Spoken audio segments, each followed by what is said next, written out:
ಅದ್ಯಾವ ವಕ್ರದೃಷ್ಟಿ ವಿಜಯಪುರ ಮಹಾನಗರ ಪಾಲಿಕೆ ಮೇಲೆ ಬಿದ್ದಿದೆಯೋ ಗೊತ್ತಿಲ್ಲ. ಇನ್ನೇನು ಎಲ್ಲ ಸಮಸ್ಯೆ ಸರಿಯೋಯ್ತು ಅನ್ನುವಷ್ಟರಲ್ಲಿ ಮತ್ತೆ ಇದೀಗ ಪಾಲಿಕೆಯ ಸದಸ್ಯರಿಗೆ ಬರಸಿಡಿಲು ಬಡಿದಂತಾಗಿದೆ. ಹಾಗಾದ್ರೆ ಅವ್ರಿಗೆ ಏನು ಸಮಸ್ಯೆ ಆಯಿತು ಅನ್ನೋದರ ಕುರಿತು ಡೀಟೇಲ್ಸ್ ಇಲ್ಲಿದೆ, ನೀವೇ ನೋಡಿ. ವಿಜಯಪುರ ಮಹಾನಗರ ಪಾಲಿಕೆಯ ಮೇಲೆ ವಕ್ರದೃಷ್ಟಿ. ಪಾಲಿಕೆಯ 35 ಸದಸ್ಯರ ಸದಸ್ಯತ್ವ ಅನರ್ಹ. ಸರ್ಕಾರದ ನಡೆಗೆ ಶಾಕ್ ಆದ ಹಾಲಿ ಸದಸ್ಯರು. ವಿಜಯಪುರ ಮಹಾನಗರ ಪಾಲಿಕೆ ಅಸ್ತಿತ್ವಕ್ಕೆ ಬಂದಾಗಿನಿಂದ ಅದರ ಗ್ರಹಚಾರವೇ ಸರಿಯಿಲ್ಲ. 2013ರಲ್ಲಿ ನಗರಸಭೆಯಿಂದ ಮಹಾನಗರ ಪಾಲಿಕೆಯಾಗಿ ಮೇಲ್ದರ್ಜೆಗೇರಿತ್ತು. ಆಗಿದ್ದಂತಹ ಹಾಲಿ ಸದಸ್ಯರಿಗೆ ಅವಧಿ ಮುಕ್ತಾಯದ ನಂತರವೂ 1 ವರ್ಷಗಳ ಕಾಲ ವಿಸ್ತರಿಸಲಾಗಿತ್ತು.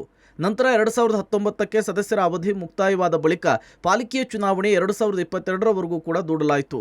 ನಂತರ 2022ರಿಂದ ಜನವರಿ 2024ರವರೆಗೂ ಮೇಯರ್ ಉಪಮೇಯರ್ ಕೆಟಗರಿ ಸಲುವಾಗಿ ಕಾಲಹರಣ ಆಯಿತು. ಇನ್ನೇನು ಈಗಲಾದರೂ ಸುಸೂತ್ರವಾಗಿ ಪಾಲಿಕೆಯ ಚುನಾವಣೆ ನಡೆಯಲಿದೆ ಅನ್ನುವಷ್ಟರಲ್ಲೇ ಪಾಲಿಕೆಯ 35 ಸದಸ್ಯರ ಸದಸ್ಯತ್ವ ರದ್ದಾಗಿದೆ. 34 ಮಹಾನಗರ ಪಾಲಿಕೆ ಸದಸ್ಯರು ತಮ್ಮ ಆಸ್ತಿ ಘೋಷಣೆಗಳನ್ನು ಮಾಡಿದ್ದಿಲ್ಲ. ಇವ್ರ ಮ್ಯಾಗ ಸರ್ಕಾರಕ್ಕೆ ನಾವು ಮನವಿ ಮಾಡಿದ್ವಿ. ಏನಂತಂದರೆ ಇವರು ಯಾರೂ ಆಸ್ತಿ ಘೋಷಣೆ ಮಾಡದೇ ಹೋಗಿರೋದ್ರಿಂದ ಇವ್ರ ಮ್ಯಾಗ ನೀವು ಕ್ರಮ ಕೈಗೊಳ್ಳ್ರಿ ಅಂತ ತಕ್ಷಣ ಸರ್ಕಾರಕ್ಕೆ ನಾವು ಮನವಿ ಮಾಡ್ಕೊಂಡಿದ್ವಿ. ರೀಜನಲ್ ಕಮಿಷನರ್ ಅವರು ಕೂಲಂಕುಷವಾಗಿ ಅದನ್ನೆಲ್ಲ ವಿಚಾರಣೆ ಮಾಡಿ ಸಂಬಂಧಪಟ್ಟವ್ರಿಗೆ ಎಲ್ಲರನ್ನ 35 ಮಂದಿ ಮಹಾನಗರ ಪಾಲಿಕೆ ಸದಸ್ಯಗಳನ್ನು ಕರೆಸಿಕೊಂಡು ಅವ್ರ ಹೇಳಿಕೆಗಳನ್ನು ಪಡೆದುಕೊಂಡು ಆದೇಶ ಮಾಡಿದ್ದು ಆದೇಶ ಕಾಪಿ ನಾವು ತೊಗೊಂಡು ಬಂದೆವು. ಸರ್ ಇದ್ರೊಳಗೆ ಈ ಹೋರಾಟದೊಳಗೆ ಪಕ್ಷ ಏನು ಇದ್ರೊಳಗಿಲ್ಲ ಸರ್. ನಾವು ಹೋರಾಟದ ಆಗಲೇ ಒಂದು ವರ್ಡ್ ಹೇಳಿದ್ದಾರೆ ಸರ್, ಕಾನೂನಾತ್ಮಕವಾದ ಹೋರಾಟ ನಾವು ಮಾಡ್ತಿದ್ದೆ ಸರ್. ಇದ್ರೊಳಗೆ ನಾನು ಅದನ್ನೇ ಮೈನು ಬಿಳಿಯೋರು ಅವರು ಕಾಂಗ್ರೆಸ್ಗೆ ಎಕ್ಸ್ ಕಾರ್ಪೊರೇಟರ್, ನಾನು BJP ಎಕ್ಸ್ ಕಾರ್ಪೊರೇಟರ್.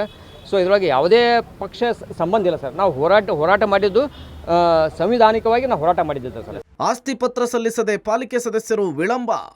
ಹೈಕೋರ್ಟ್ ಮೆಟ್ಟಿಲೇರಿದ ಮಾಜಿ ಸದಸ್ಯರು. ಸದಸ್ಯತ್ವ ಅನರ್ಹಕ್ಕೆ ಕಾರಣರಾದವರಿಗೆ ಜೀವ ಬೆದರಿಕೆ. 2022ರಲ್ಲಿ ಪಾಲಿಕೆಗೆ ಬಿಜೆಪಿ 17, ಕಾಂಗ್ರೆಸ್ 10, JDS 1, MIM 2 ಹಾಗೂ ಪಕ್ಷೇತರರು ಸೇರಿ 5 ಒಟ್ಟು 35 ಜನರು ಆಯ್ಕೆಯಾಗಿದ್ದರು. ಆದರೆ ಆಯ್ಕೆಯಾದಂತಹ ನಂತರ 1 ತಿಂಗಳಲ್ಲಿ ಆಸ್ತಿ ಪ್ರಮಾಣ ಪತ್ರ ಸಲ್ಲಿಕೆ ಮಾಡಬೇಕಿತ್ತು.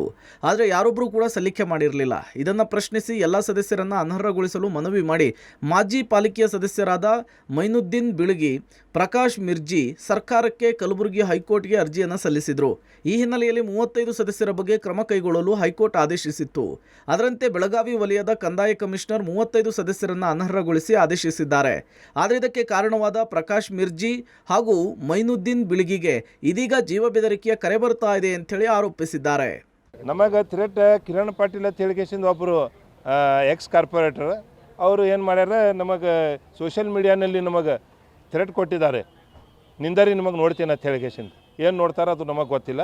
ಅದಕ್ಕಾಗಿ ನಾವು ನಮಗೆ ಜೀವ ಬೆದರಿಕೆ ಇದೆ. ಅವ್ರಲಿಂದ ನಮ್ಮ ಜೀವ ಹೋಗುವಂಥ, ಜೀವ ಹೊಡೆಯುವಂಥ ಅವ್ರಿಗೆ ಸಾಜಿಷ್ನೂ ಅವರು ಮಾಡ್ಬೋದು. ಯಾಕಂದ್ರೆ ಅವರು ಒಂದು ಪ್ರಭಾವಿ ರೊಕ್ಕದವ್ರು ಅದಾರೆ. ಏನು ರೊಕ್ಕ ಕೊಟ್ಟಿಗೆಸಿಂದ ಯಾರಿಗೂ ಸುಪಾರಿನೂ ಕೊಡ್ಬೋದು. ಅದಕ್ಕೆ ನಾವು ಏನೈತಿ ಬಂದು SP ಸಾಹೇಬ್ರಿಗೆ ಭೇಟಿಯಾಗಿ ನಮ್ಮ ಜೀವ ರಕ್ಷಣೆಯನ್ನು ತಾವು ಮಾಡಬೇಕಂತ ಹೇಳಿಗೆಸಿ ನಾವು ಮನವಿ ಕೊಟ್ಟಿದ್ವಿ. ಸಾಮಾಜಿಕ ಜಾಲತಾಣಗಳಲ್ಲಿ ಪೋಸ್ಟ್ ಹಾಕುವ ಮೂಲಕ ಇಬ್ಬರಿಗೂ ಕೂಡ ಬೆದರಿಕೆ ಹಾಕ್ತಿದ್ದಾರೆ ಅಂತ ಆರೋಪಿಸಿದ್ದಾರೆ. ಈ ಮೂಲಕ ಮತ್ತೆ ಪಾಲಿಕೆಯ ಸದಸ್ಯರಲ್ಲಿ ಬೇಗುದಿ ಆರಂಭವಾಗಿದ್ದು ಮುಂದೇನು ಎಂಬ ಕುತೂಹಲ ಮನೆ ಮಾಡಿದೆ. Purushottam, public TV, Vijayapura.